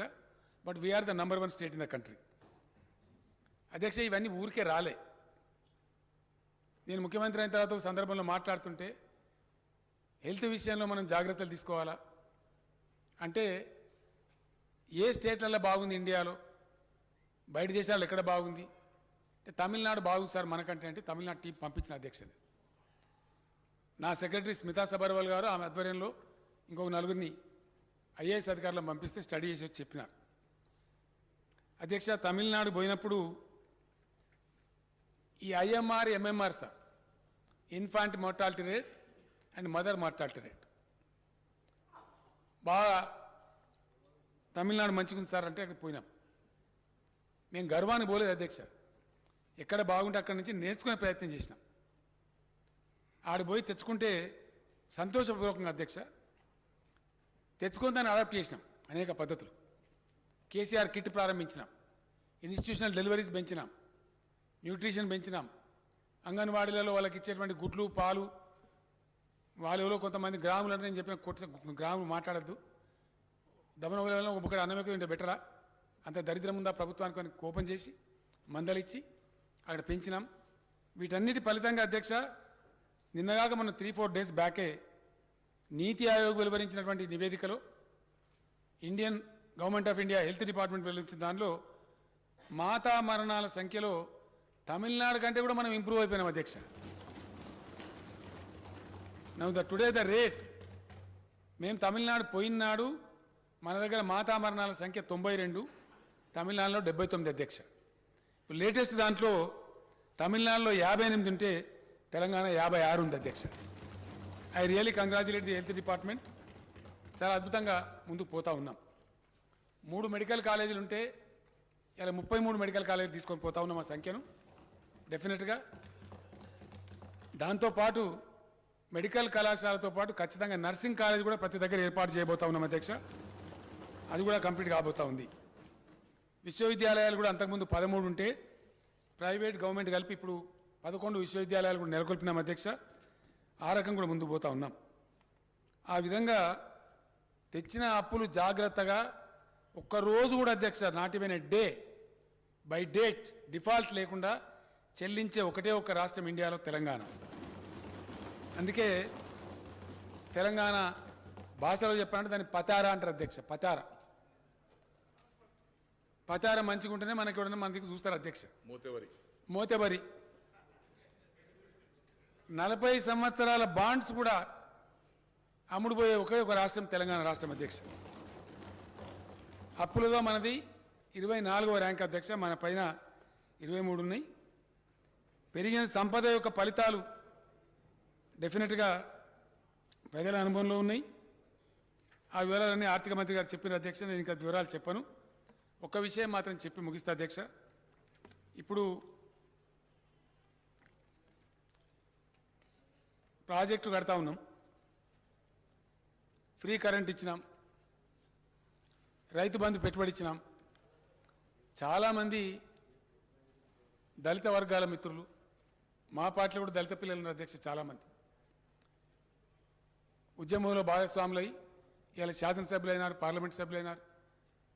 మా కిషోర్ కావచ్చు, మా బాల్క సుమన్ కావచ్చు, అనేక మంది అధ్యక్ష. పిహెచ్డీలు చేసిన వాళ్ళు కూడా ఉన్నారు. వాళ్ళతో మేము సమావేశమైనప్పుడు వాళ్ళు అన్నారు, నిజమే సార్, మీరు దళిత బంధిస్తే మాకే అడుస్తుంది, మాకు భూములే లేవు కదా అని దళిత వర్గాల ప్రజలు కొంత వాళ్ళ బాధ వ్యక్తం చేశారు అధ్యక్ష. మా గురించి ఏదైనా ప్రత్యేకంగా చేయాలని అడిగినారు. నేను చెప్పిన సంపద పెరిగితే, రాష్ట్ర సంపద పెరిగితే కొద్దిగా ఓపిక పట్టండి దయచేసి, మీకు నేను చూపెడతా ఫలితం అని చెప్పినాం. డెఫినెట్గా సంపద పెంచినాం కాబట్టి భారతదేశంలోనే విప్లవం తీసుకొచ్చే మహత్తరమైన పథకం దళిత బంధు పథకం అధ్యక్ష. దాన్ని మా యొక్క దళిత ప్రజాప్రతినిధులు, మేధావులు అందరినీ పిలిచి అనేక చర్చోపచర్చలు చేసి ఇలా దళిత బంధు కార్యక్రమాన్ని రూపకల్పన చేసినాం. 31 మార్చి లోపల అధ్యక్ష 40,000 కుటుంబాలకు దాన్ని గ్రౌండ్ చేస్తూ ఉన్నాం. డబ్బులు రిలీజ్ అయినాయి. సరే, ఇంప్లిమెంటేషన్లో గ్రౌండ్ మీద కలెక్టర్లు బహుశా ఒక 4 రోజులు 2 రోజులు అక్కడ ఎమ్మెల్యేస్ వాళ్ళంతా కూర్చొని చేసుకోవచ్చు, దానికి అభ్యంతరం లేదు. మా టార్గెట్ ఏంటంటే 40,000 కుటుంబాలు ఖచ్చితంగా ఈ 31 మార్చి వాళ్ళకి డబ్బులు రిలీజ్ అయిపోతూ ఉన్నాయి. అది ఇంప్లిమెంట్ అయిపోతుంది అధ్యక్ష. ఒక 5-10 రోజులు తేడా అవుతుంది. బడ్జెట్లో చాలా పెద్ద ఎత్తున డబ్బు పెట్టినాం. ఈ కారణం నుంచి టార్గెట్ ఏంటంటే ఇప్పుడు పెట్టిన బడ్జెట్లో పెట్టిన డబ్బులు ప్లస్ ఈ 40,000 కలిపి 2 lakhs and odd families cover అయితే అధ్యక్ష. ఎవ్రీ ఇయర్ 2 lakh ఫ్యామిలీస్ చొప్పున కవర్ చేసుకుంటూ పోవాలనే ఉద్దేశం పెట్టుకున్నాం. చాలా తరతరాల నుంచి వెనుకబడి బాధలకు ఇబ్బందులు గురై వివక్ష గురైనటువంటి జాతి దళిత జాతి అధ్యక్ష. మనం అందరం కూడా సిగ్గుపడతాం, బాధ కలుగుతుంది ఆలోచించినప్పుడు, మనసు పెట్టి ఆలోచిస్తే. ఎక్కడ వేసిన గొంగలు ఎక్కడైనా పరిస్థితులు ఉన్నాయి. వాళ్ళు కాకుండా ఇతర వర్గాల, మా గిరిజన వర్గాల పేదలున్నారు అధ్యక్ష. డెఫినెట్గా వాళ్ళ సమస్య పరిష్కారం కావాలి. నేనేమంటున్నా అంటే స్టెప్ బై స్టెప్ అట్టడుగున బాటం లైన్లో ఎవరైతే ఉన్నారో, ఏ సహాయం అందకుండా వివక్షకు గురై సోషల్ స్టిగ్మాకు గురై రకరకాల బాధలు పడ్డారో వాళ్ళతో మొదలుపెట్టుకున్నాం. ఇది ప్రపంచంలోనే అతిపెద్ద నగదు బదిలీ కార్యక్రమం అధ్యక్ష. నేను మళ్ళీ ఒకసారి రిపీట్ చేస్తూ ఉన్నా, మన ఆర్థిక మంత్రి గారు కూడా చెప్పినారు చాలా చక్కగా, నేను విన్నా బడ్జెట్ ప్రజెంటేషన్ రోజు. ఇందులో ఎటువంటి ఆంక్షలు లేవు అధ్యక్ష. దీనికి బ్యాంక్ టైప్ లేదు. 10 లక్షల రూపాయలు నేరుగా ఇవ్వడం జరుగుతుంది. 100% దీనికి గ్రీన్ ఛానల్ పెట్టి డబ్బులు ఇస్తాం. చెప్పిన టార్గెట్ 100% పూర్తి చేస్తాం అధ్యక్ష. గౌరవ శాసనసభ్యులు కూడా తమ తమ నియోజకవర్గాల్లో దయచేసి పూర్తి స్థాయి దీన్ని విజయవంతం చేయాలని నేను కోరుతా ఉన్నా. ఎందుకంటే వాళ్ళకు నచ్చిన పని, వాళ్ళకు వచ్చిన పని చేసుకోవచ్చు. 2-3 కలిసి ఒకటి పెట్టుకోవచ్చు. లేదా 10 లక్షలు అంటే 10 లక్షల ఒకటే యూనిట్ కాదు అధ్యక్ష, 2-3 యూనిట్లు కూడా పెట్టుకోవచ్చు. కాబట్టి చాలా లిబరల్గా ఉంది. ఇది సద్వినియోగం అయితే దేశానికి మనం టార్చ్ బేరే ఆస్కారం ఉంటుంది, మంచి మార్గం చూపెడుతుంది. కాబట్టి దయచేసి దీన్ని చేయాలని చెప్పి నేను కోరుతా ఉన్నా.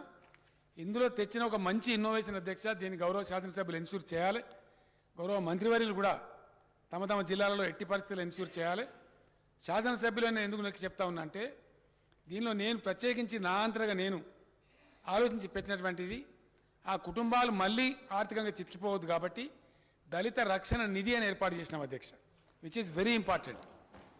మనం దళిత బంధు 10 లక్షలు ఇచ్చి బాగా అయింది అనుకుని వాళ్ళని వదిలేస్తే ఏదైనా కారణం చేత ఒక పెద్ద జబ్బు వచ్చినా, ఒక యాక్సిడెంట్ జరిగినా, ఇంకేదైనా ప్రమాదం వచ్చినా కుటుంబం మళ్ళా పోతుంది. కాబట్టి వాళ్ళు కిందికి పోకుండా ఉండడానికి ఈ దళిత రక్షణ నిధి అల్టిమేట్గా స్టేట్ మొత్తం కలిసి 4,000 కోట్లతో ఉంటుంది అధ్యక్ష. అంటే సుమారు 35 నుంచి 40 కోట్ల రూపాయలు నియోజకవర్గం యూనిట్గా ఉంటుంది అధ్యక్ష. ఆ నియోజకవర్గంలో ఉండే దళిత బంధు కమిటీలే దీని కర్తలు దర్తలు, వాళ్ళు అక్కడ కుటుంబాలు పోకుండా ఉంటుంది. కాబట్టి దీన్ని కూడా దళిత బంధు అమలుతో పాటు దళిత రక్షణ నిధి యొక్క కూర్పును కూడా ఏ నియోజకవర్గ శాసనసభ్యుడు ఆ నియోజకవర్గంలో బాధ్యత వహించి ఆ నిధి కూడా వెంటనే జమ అయ్యేటట్టుగా చర్యలు తీసుకోవాలని చెప్పి నేను కోరుతా ఉన్నాను అధ్యక్ష. గౌరవ ఎస్సీ వెల్ఫేర్ మినిస్టర్ గారు కూడా ఈ విషయం మీద ప్రత్యేకమైన శ్రద్ధ పెట్టాలి. దళిత బంధు ఇవ్వడంతో పాటు దళిత రక్షణ నిధి కూడా వెంటనే ఏర్పాటు అయ్యే విధంగా, ఎంతమంది అవుతుందో అంతమంది అయ్యే విధంగా ఏర్పాట్లు కూడా చేయాలని చెప్పి నేను కోరుతా ఉన్నాను అధ్యక్ష. అధ్యక్ష, ఇంకో విషయం కూడా చెప్పినారు, మిత్రులు బట్టి విక్రమార్క గారు ప్రస్తావించినారు, నిన్న మొన్న మా శాసనసభ్యులు కూడా మాట్లాడినారు. పోడు భూముల వ్యవహారం, ఎస్ డెఫినెట్గా చాలా ఇంపార్టెంట్ విషయం.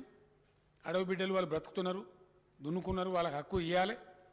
ఆల్రెడీ చీఫ్ సెక్రటరీ గారు స్వయంగా అన్ని జిల్లా కలెక్టర్లు రివ్యూ చేసినారు అధ్యక్ష. లెక్కలు తేలినాయి, అప్లికేషన్లు అన్నీ వచ్చినాయి. దాని వీలైనంత త్వరలో ఆయా శాసనసభ్యుల ఆధ్వర్యంలో వాళ్ళ నియోజకవర్గాలలో పోడు భూముల యొక్క దాన్ని కూడా జారీ చేస్తాం ఇమ్మీడియట్గా. వాళ్ళకి ఆ బాధ కూడా శాశ్వతంగా తీరిపోతుంది అధ్యక్ష.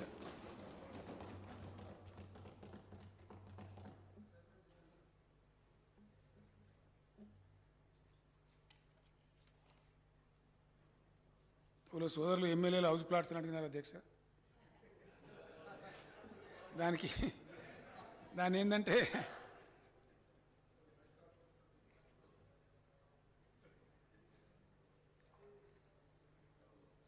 అది సుప్రీంకోర్టులో ఇరుక్కపోయి ఉంది అధ్యక్ష. సరే, మొన్న రిక్వెస్ట్ చేసినాం, అధికారులు కూడా ఇరుక్కపోయి ఉన్నారు. గతంలో ఉన్న వాళ్ళందరికీ వచ్చినాయి. తెలంగాణ రాష్ట్రం అయిన తర్వాత చాలామంది పేద పిల్లలు ఉన్నారు, అదొక సాయం చేద్దాం అనే ప్రయత్నం చేస్తే సుప్రీంకోర్టు వివాదంలో ఉంది. నేను కూడా భగవంతుని ప్రార్థిస్తూ ఉన్నా, తప్పకుండా దాన్ని ఆ చిక్కు విప్పదీసి మా పద్మా దేవేందర్ రెడ్డి గారు దాన్ని కన్వీనర్ కూడా అధ్యక్ష. మేమే గోల పెడుతున్నా, ఇప్పుడు ఆమె టార్గెట్ చేసినట్టు అధ్యక్ష. కాబట్టి జర్నలిస్టులు కూడా దాంట్లో ఉన్నారు. వీళ్ళందరూ కూడా చాలామంది పేదవాళ్ళు ఉన్నారు. తెలంగాణ వచ్చిన తర్వాత వాళ్ళకి రావాల్సిన అవసరం ఉంది. వీలైనంత త్వరలో నేనే వ్యక్తిగతంగా దాన్ని ఇనిషియేట్ తీసుకొని మాట్లాడి ఏం చేయాలనో చర్యలు చేసి ఆ రకంగా తప్పకుండా చేస్తాం అధ్యక్ష. ఇంకో మాట కూడా చెప్పినారు, ఇటీవల కాలంలో వరంగల్ జిల్లాలో కొన్ని చోట్ల అనుకోని పరిస్థితులలో వడగండ్ల వర్షం కురిసి కొంత మిర్చి రైతాంగం, కొన్ని ఇతర పంటలు కూడా ఖమ్మం జిల్లాలో కూడా నష్టపడ్డారు అధ్యక్ష. మంతని ప్రాంతంలో కూడా కొంత నష్టం జరిగింది. కరీంనగర్ ప్రస్తుత పెద్దపల్లి జిల్లాలో ఆ రకంగా పోయిందా సార్? వారు రైతు పక్షపాతి కాబట్టి నాది మిస్ కాగలని వారు కూడా స్పీకర్ గారు తమరే స్వయంగా చెప్తున్నారు. కాబట్టి అధ్యక్ష, వ్యవసాయ శాఖ మంత్రి గారికి నా రిక్వెస్ట్, ఆ రిపోర్ట్స్ అర్జెంటుగా మీరు కంపైల్ చేసి ఇస్తే ఇంత పెద్ద బడ్జెట్లో మన పెద్ద ఇష్యూ కాదు, తప్పకుండా వాళ్ళని ఆదుకుంటాం అధ్యక్ష, కడుపు నిండా ఉన్నటువంటి మార్గదర్శకాల ప్రకారం. అధ్యక్ష, ఈరోజు ఇదే శాసనసభలో అధ్యక్ష మా వినయ్ భాస్కర్ ఎమ్మెల్యే గారి బ్రదర్ ప్రణయ్ భాస్కర్ గారు ఉండేవారు, వరంగల్ జిల్లా నుంచి ప్రాతినిధ్యం వహిస్తూ. ఒక సందర్భంలో వారు తెలంగాణ అని మాట్లాడద్దు, తెలంగాణ అని అనొద్దు అని స్పీకర్ గారు రూలింగ్ ఇచ్చారు అధ్యక్ష. అంటే మాకున్న కమిట్మెంట్ ఏంటంటే ఇదే శాసనసభలో తెలంగాణ పదం అనొద్దు అనేటువంటి దాన్ని కోట్లాది మందితో అనిపించి యావత్ భారత రాజకీయ వ్యవస్థను ఒప్పించి తెలంగాణ తెచ్చినటువంటి వాళ్ళ అధ్యక్ష మాకు ఆ కమిట్మెంట్ ఉంది. డెఫినెట్గా అదే స్ఫూర్తితో పనిచేస్తాం. తప్పకుండా ఇంకో విషయం కూడా ఈ మధ్య చెప్పాలి అధ్యక్ష. ఇప్పుడు దేశంలో కొత్త నినాదం మొదలుపెట్టినారు. ఏంటంటే డబుల్ ఇంజన్ గ్రోత్. ఇక డబుల్ ఇంజన్ గ్రోత్ కథ చెప్పాలి అధ్యక్ష.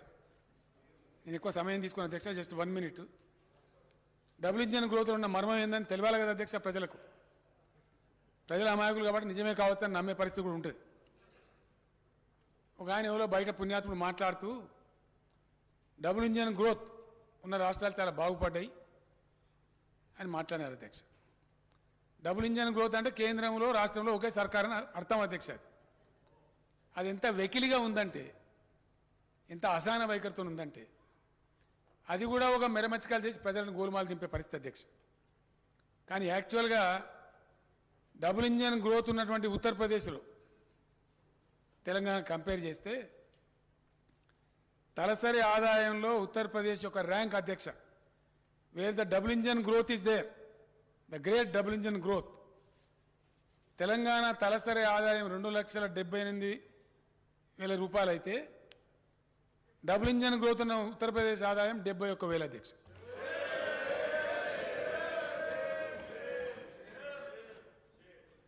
దీని ర్యాంకు చెప్పుతున్నా అధ్యక్ష. లాస్ట్ బట్ 1 అధ్యక్ష, మొత్తం రాష్ట్రాలలో last but 1. This is the indication of double engine growth.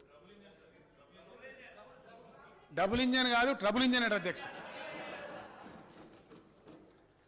అధ్యక్ష, ఉత్తరప్రదేశ్ ఆర్థిక వృద్ధి rate 7.26, but whereas the growth of Telangana is at 10.8%. ఉత్తరప్రదేశ్లో డబుల్ ఇంజన్ మోపైంది 2017 నుంచి అధ్యక్ష. మేము 2014 నుంచి ఉన్నాం కానీ వాళ్ళు 2017 నుంచి ఉన్నారు. ఆ కంపారిజన్ చెప్తా ఉన్నాను నేను. From 2017 to 2021, when the double engine growth has started in Uttar Pradesh, their growth rate is at 25.69%. Single engine growth ఉంది అధ్యక్ష తెలంగాణలో.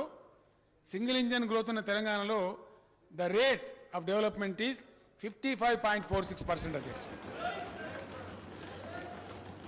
అంటే తెలంగాణలో సగం కూడా లేదు అధ్యక్ష. సింగిల్ ఇంజన్ కాడ రూపాయి సంపాదిస్తే డబుల్ ఇంజన్ కాడ ఆటాన్ని సంపాదించారు అధ్యక్ష. ఉత్తరప్రదేశ్లో ఎంఎంఆర్ డబుల్ ఇంజన్ గ్రోత్ ఉన్న ఉత్తరప్రదేశ్లో మాతా మరణాల సంఖ్య, the mother mortality rate is 167, whereas Telangana is only 56. ఉత్తరప్రదేశ్లో శిశు మరణాల రేటు 41 అధ్యక్ష, తెలంగాణలో శిశు మరణాల రేటు 23. అంటే డబుల్ ఇంజన్ గ్రోత్ అని డప్పు కొట్టే వాళ్ళ ప్రభుత్వం ఇచ్చిన గణాంకాలు అధ్యక్ష, నాయి కావు.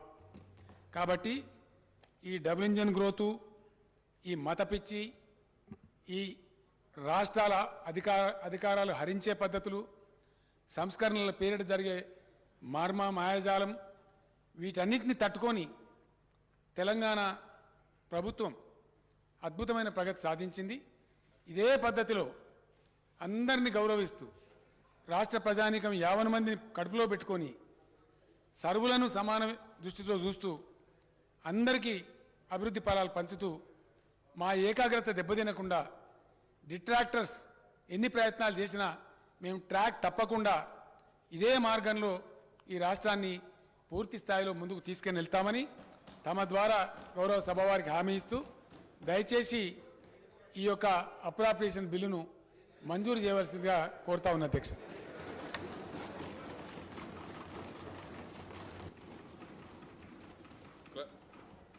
Clarification, Akbar Sahab. Honorable Speaker, sir. So through you, I would like to thank the Honorable Leader of the House,